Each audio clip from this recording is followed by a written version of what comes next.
Welcome to the Inside Texas Football YouTube channel powered by InsideTexas.com. This is the Reheat. I'm Joe Cook. We've got RT Young. If you're here, make sure that you like this video and subscribe to the channel. Helps us out. We'll be bringing it throughout spring ball and the off season. And of course, if you have not done so already, head to InsideTexas.com. You can get 4 months of plus access for just $1. Here we are at the end of March. That'll take you all the way to the end of July. You'll get recruiting intel. You'll get spring practice intel. You'll get official visit season info. You'll get decision info, and of course, some summer workouts as well. So now is a great time to join Inside Texas. 4 months for just $1. It's a deal that you cannot beat. Today, we'll go over some of the latest notes that we've heard from spring practices, including some great performances early by Parker Livingstone and Jelani McDonald. We'll take a look at the linebacker position, see that it's in good shape. We'll do a quick review of the Longhorns Pro Day, which was last week. And finally, Schadenfreude of the week has a little personal flavor this time around. So let's get going. RT, we've have a ton of stuff over on Inside Texas about spring practices. 3 in the books as we record. I think they just finished number 4 here, actually early on Monday. Today was the first day of full pads, so that means you can only glean so much without the pads on. But at skill positions, you can get some good info, and there's been plenty of good info about Parker Livingstone of late. Yeah, Joe, I have to ask this question. Parker Livingstone, Cooper Flagg, we got Timothy Chalamet. I'm wondering if white men are having a moment right now. It seems like that could be the case. No, in all seriousness, Parker Livingstone looked great at the media availability. He has that we got to go to last week, Joe. We saw him, hook up with Arch Manning on a really impressive fade route in the corner of the end zone. They obviously have good chemistry going back from the fact that, they were both running on the second team last year. But I think, all the cliches are going to be thrown out about Parker Livingstone that typically get thrown out with white wide receivers that, oh, this guy's, a coach on the field. He's a workhorse. But in reality, Parker Livingstone's an athletic freak. And his senior season, his stats were mind-boggling before he got injured. So he is a really exciting prospect. The fact that he will bring instant chemistry with Arch Manning, that's desperately needed because, this is an unproven wide receiver group. So if he's able to elevate the floor of what that room could be alongside DeAndre Moore Jr.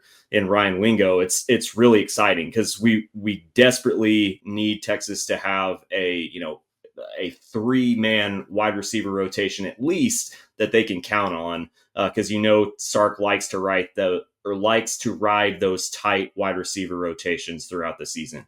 Yeah, I'm glad you mentioned his athleticism because you look back, he ran sub 22, actually sub 21.75 in the 200 meter. Like this is someone who definitely has some athleticism. And I think during his senior year, he played baseball instead or tried to do it all. Like this is someone who's got the fine motor skills and the athleticism to play wide receiver. And I'm encouraged by the fact that somebody is stepping up. One of the things that we've heard over at Inside Texas is that, Ryan Wingo is Ryan Wingo. You understand what you're getting with him. Of course, he's got things to work on, but he's going to be, wide receiver 1. DeAndre Moore, recovering from whatever his ailment was, what you get with him. But if we didn't hear anything good about any of the other receivers, it'd kind of be like, what's going on here? And we already knew that Texas was probably going to be interested in a wide receiver in the portal anyway this upcoming window, and they probably still are. But for the fact that Parker Livingstone, somebody is stepping up, somebody is making it so, okay, you can play this 4th wide receiver and not have to really worry about a big step down on the field.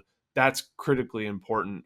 I think for the Longhorns passing offense and for Parker himself, just for being able to get his opportunity and make the most of it pretty early on in his career.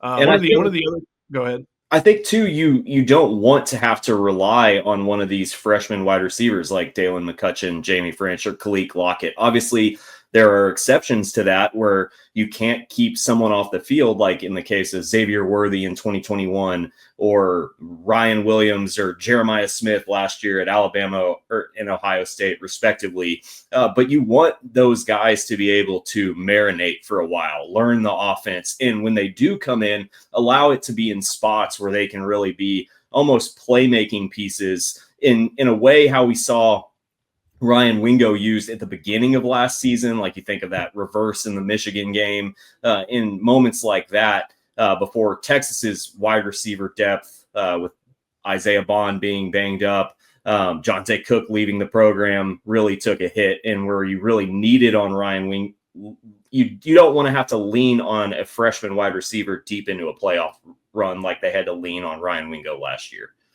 Exactly. And moving to the defensive side of the ball, one of the guys that we heard a lot of good things about from Pro Day is Jelani McDonald. And I think we've all seen his athleticism shine on special teams, but we saw it shine a lot last year when they went to a larger nickel package. Like they wanted to have some bulk and some athleticism against some of the heavier offenses. Michigan comes to mind, even Clemson for a little while. But he's someone that moves all over. And you could tell when Andrew Makuba was talking about him, he's like, man, they got number 4 out there. Number 4 is looking good again. A truly versatile piece, and another guy who is not necessarily like replacing, obviously, Andrew Makuba. Like he is playing that position. He's coming in and using and filling in for a lot of those snaps, also playing a good amount of star. But this is a veteran, someone who's experienced. I think this is his 3rd year entering this season. This is a guy who's played a good amount of football. And that's the perfect type of player that you want to have step up. And it sounds like he's done so early. Yeah, Joe, I'm wondering if Jelani McDonald can be what we should have gotten with DeMarvion Overshone, if not for severe roster mismanagement and program mismanagement that really forced him to have to move to linebacker when he was kind of playing undersized there. Obviously, killing it in the NFL. Best luck to Demo coming back from his injury with the Cowboys. But I really think Jelani being able to be utilized everywhere is super exciting, because I know preseason last year, a Texas legend that I got a chance to speak to said, hey, this is the guy you have to watch out for. He is a superstar in the making. And obviously he had a lot of veterans ahead of him in Andrew Makuba and Michael Taaffe. So it was, tough to crack the depth chart last year. He was relied on a little bit more towards the end of the year when Derek Williams got hurt. Obviously had that amazing Superman interception against Kentucky. But when we were at Pro Day last week and we got to speak to some of the departing Longhorns, like you mentioned, Andrew Makuba, but also Jahdae Barron, and then a current Longhorn, Michael Taaffe, all spoke of Jelani McDonald as being, hey, this is the guy you got to watch out for. So those glowing returns and those glowing praises from someone's teammates are obviously what you want to hear. The last guy that I want to touch on is DJ Campbell. He is the only returning starter. And I know someone like Cole Hudson has played a lot of football. Trevor Gooseby got some action late. And even someone like Connor Robertson has played in some meaningful games. But DJ Campbell is the only, when you think of the Phil Steele definition, he's the only returning starter. And we've heard that he's stepped up in leadership. He's also stepped up in his game. It's been hit or miss for a few years, but you see some great flashes and some great stretches of play from DJ. And that's really exciting as he enters a season where, he's trying to join guys like Kelvin Banks and Cam Williams in the NFL draft. He's trying to help guys like Neto Umeozulu and Cole Hudson get to that point as well. And it's really, I think, an exciting development to hear that DJ Campbell here in his 4th year, which is hard to believe, is making a lot of progress in leadership and in his play. Yeah, he's obviously that mauler type that you can hopefully count on to get a push off of your offensive line. I saw DJ Campbell last week without pads on. He looked, very long, very strong, that he's like, has really good weight right now. And you obviously need that level of experience. And the guards in Sark's offense and Kyle Flood's offense are asked to do a lot. They're a big part in identifying protections. So though the Phil Steele definition might be a little misleading with how much they had to rely on Trevor Gooseby and Cole Hudson in the past year, you still obviously are lacking starts, even though you might have more experience than it looks like on paper. But I thought it was encouraging that Jake Majors brought up Neto Umeozulu in the pro day media availability afterwards, because he said what all the fans have been thinking, that we've been waiting on Neto for a while, and he thinks it's time. Any other guys to hit on that we missed out on that are kind of starting to make some noise? All the different cliches: make noise, turn heads, gain eyeballs.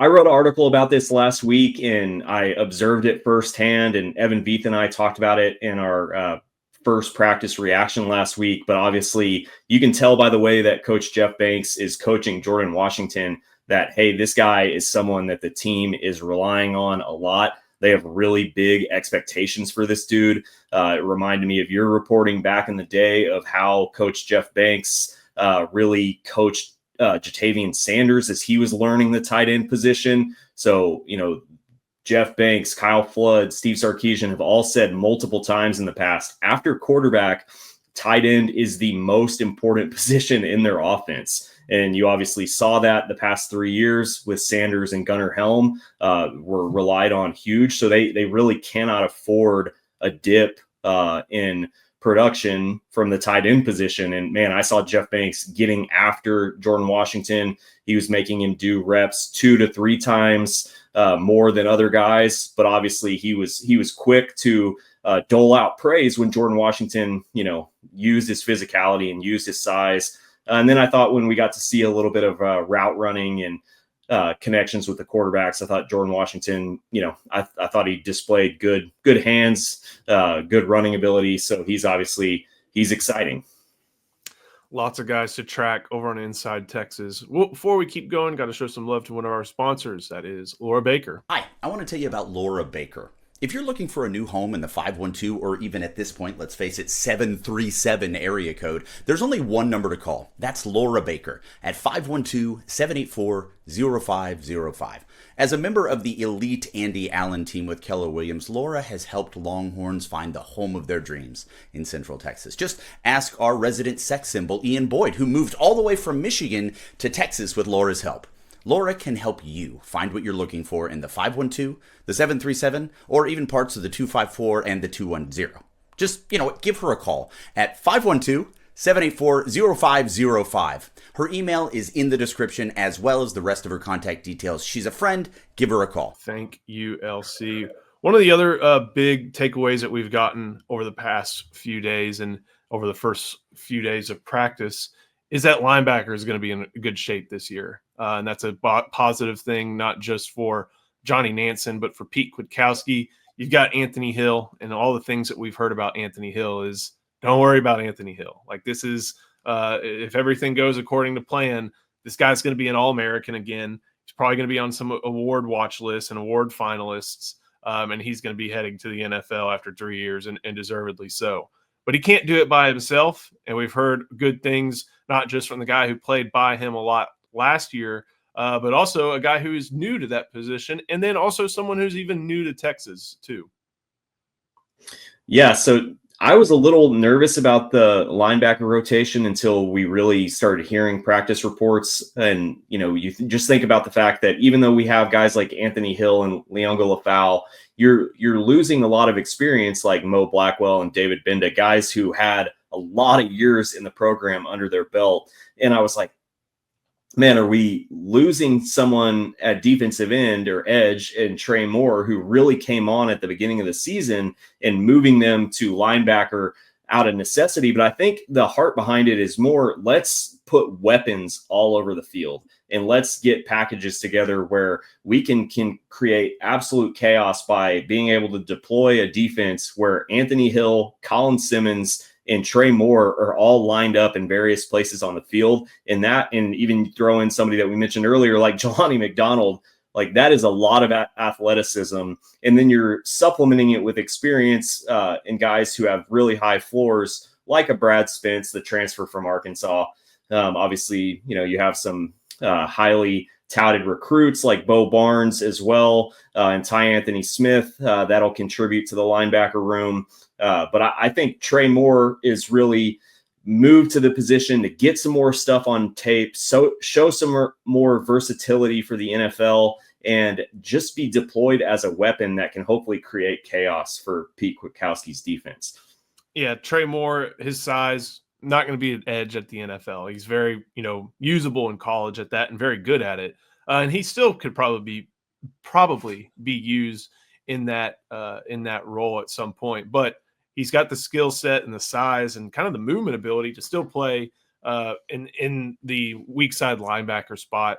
And something I think the earlier video touched on is that you can apply different skill sets for different opponents. Like Leonga Lafau is someone who I trust him playing in the pass game about as much as any linebacker. Just dating back to his high school film, you could see even playing in Hawaii, you weren't going up against you weren't going up against a bunch of veer teams in Hawaii. They were playing like real passing offenses, and he was taking drops. He was getting into coverage, and he was doing great things. It was always, could he hold up in the run? Well, if you don't think that his skill set is applicable for that week's opponent, boom, there's Trey Moore, and you can bring him in there, make use of his 235-ish pound frame, and definitely be able to, alongside Anthony Hill, stuff things up in the run game a little bit. So it is encouraging. And then the guys you mentioned, like Brad Spence, when Anthony Hill comes off the field and you need someone to step in, Brad Spence is as good as you could ask for. Bo Barnes is someone who's got a very, very bright future. Came in as a on 3-5-star, and then Ty Anthony Smith. Like that's 5 guys where sometimes we've been talking in the past about Texas doesn't even have 2. So it's very encouraging for linebacker to be in that good of a shape. And then, like you said, the versatility. If you have that means if you have Trey Moore on the field at one linebacker spot, well, that means Colin Simmons is on the field, and you can move those guys around, do different things. I know you want Colin Simmons going forward more often than you want him taking drops, but like you can mess with some offensive lines rules and blocking schemes by having those guys very versatile, be able to move about the formation. So anything else on linebacker? Are you ready to talk about some of the guys who performed at Pro Day? Let's do it. We can talk about Jaden Blue having a, groin issue at the combine and getting a chance to perform all healthy. We can talk about Jahdae Barron really solidifying first-round status. Same with Matthew Golden, who looked great in his routes. Same with Kelvin Banks, who did a fine job in his drills. Gunnar Helm, he had the chance to perform after rolling his ankle at the combine. And then you even had some guys like Isaiah Bond get to run and make use of his and show off his speed. Quinn Ewers throwing, obviously, all the accolades that he had and all the things that he felt like he needed to prove to go and throw and have a good day. But there was one common thread for you throughout this Pro Day, in that for a lot of these guys, they may not wear the Longhorn logo again. Yeah, so I thought it was just really special, really cool that in the Pro Day, you got to see the 2024 team be a team one last time and really compete one last time together. And that's talking Longhorns who are going to the draft here in about a month and Longhorns who are sticking around in Austin. Guys like who we've mentioned, Anthony Hill, Colin Simmons, Cedric Baxter, were Jalen Gilbo, Derek Williams, were all folks in our near proximity at the Pro Day. You had former guys like Roshan Johnson there taking in everything as well. Legends, obviously, like Quandre Diggs and Derek Johnson there to show support. But I thought just being able to see the 2024 team gathered together, all cheering on maybe some guys who didn't get invited to the combine, like Mo Blackwell and David Binda and Gavin Holmes, who I thought performed really well at their Pro Day, and really cheering those guys on. Bill Norton, another example. And it was awesome hearing them throw out their nicknames, laugh at one another, encourage each other, get hyped together. And it was just one last look of like, man, this really is the last time this 2024 team, huge swaths to the 2023 team that really did so much for this program and Steve Sarkisian's team, just to watch them compete together again. And I thought that was really cool as a spectator and as a fan, being able to take that in, because those guys are not all going to compete together. They might be on the field someday, as if we, honor the 2023 Big 12 champions 10, 20 years from now. That's something that probably should happen, but they won't be competing. So I think being able to see them together, and then you have Jahdae Barron. I commented to you at one point, like Jahdae seems like he keeps adding layers or changing his clothes every time we look out after him.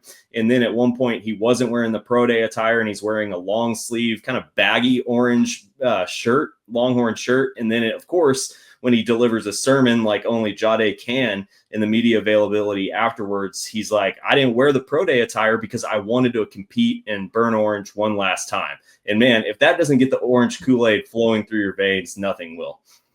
Yeah, it's really cool. And I think that's something that sometimes is very often overlooked. All these guys' dreams, I mean, they put in the work to be physically ready to go through this combine, to go through this pro day.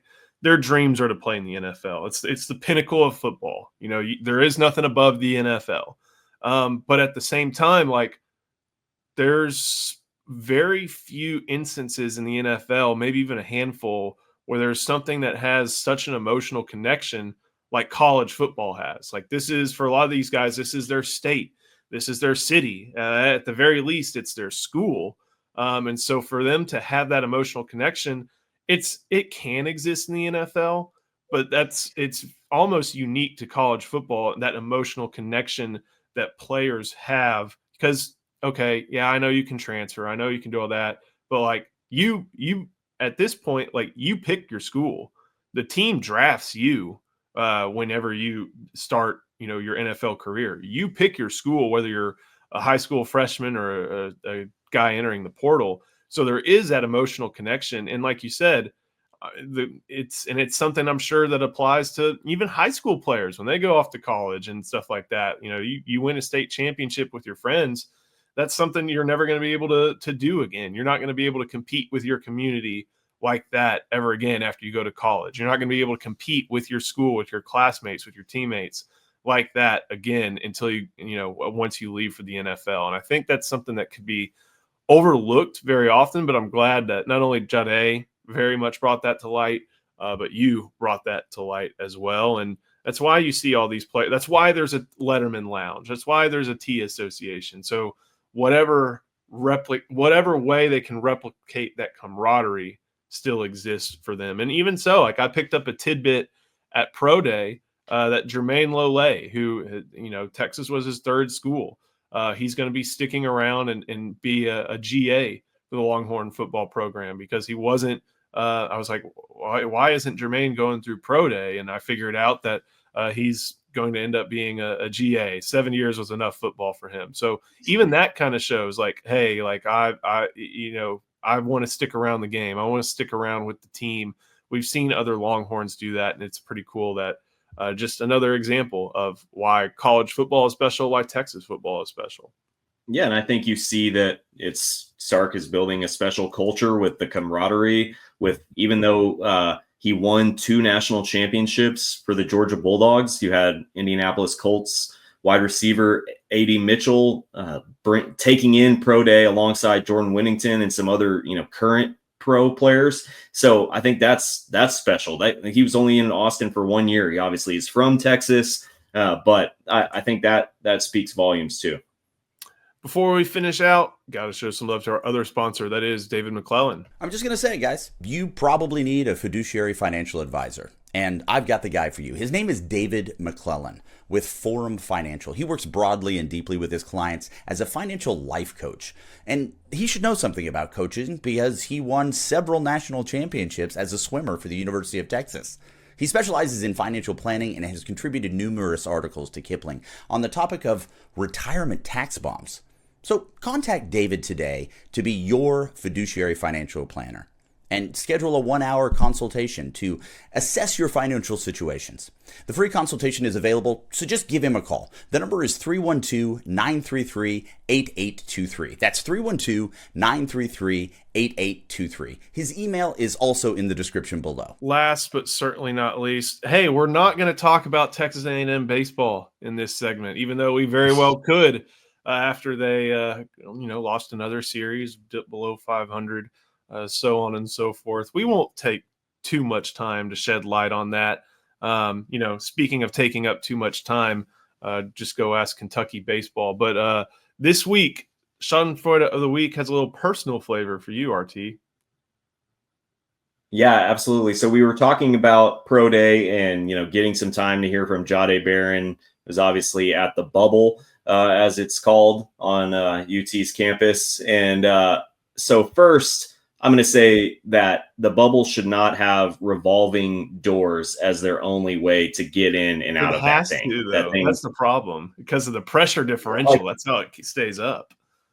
Yeah, but how do you have a guy like Cam Williams when he's fully padded going through a revolving door like it's a hotel? It's not the DoubleTree, so it just shows you need to get through the bubble era in Austin. We need that new practice facility built ASAP, so we're not having to have the revolving doors. But the Schadenfreude of the week is directed at myself, because after we got to hear from Michael Taaffe, we were leaving, and I'm going through the revolving door. I didn't think that anyone was going to get in my same section of the revolving door, so I pushed it pretty hard to get out of there. And I turn around because I hear and I almost either crushed or ended the 2025 season before it even started, because I almost crushed Michael Taaffe in the meat grinder that is that revolving door of the Bubble. So I shook his hand, told him sorry. I was like, you don't know how bad I would have felt had I injured Michael Taaffe and ruined the season before it started. I would have just gone and dug a hole in my backyard and buried myself in it and maybe never came out. So I'm glad that Michael's obviously okay, that we had a good laugh, but there's no Schadenfreude of the week, that should be given other than to myself. So you can take pleasure in my pain all you want, but I definitely I looked at my watch afterwards, and I think my heart went up to about 175 so beats per minute. Yeah, I was definitely pretty nervous after that. It's one of those things, how the legend goes with John Wooden about the first thing he'd do every practice was first practice of the year would teach how to tie shoes, because what, you may not know somebody. You may not know if somebody doesn't know how to do it right or not. For Texas football players, it should be how to go through those revolving doors at the Bubble. Yeah, they need to get rid of those things. But obviously, I should have been looking behind me to make sure. Hey, it's a key contributor, one of the star players of the football team for this upcoming season, trying to get in the same section as me. Okay, I'm all clear. It's like holding your hands with your children before you walk the street. Exactly. Another good edition of the Reheat. Thank you for watching this video. Make sure you like the video and you subscribe to the channel. And of course, if you have not done so already, head to InsideTexas.com. You can sign up for 4 months and pay just $1 to get that 4 months of access. Spring football, recruiting, all the different insider info you can only find on Inside Texas. Sign up today. RT, thank you so much. Thank you for watching. We'll see you next time on the Inside Texas Football YouTube channel, powered by InsideTexas.com.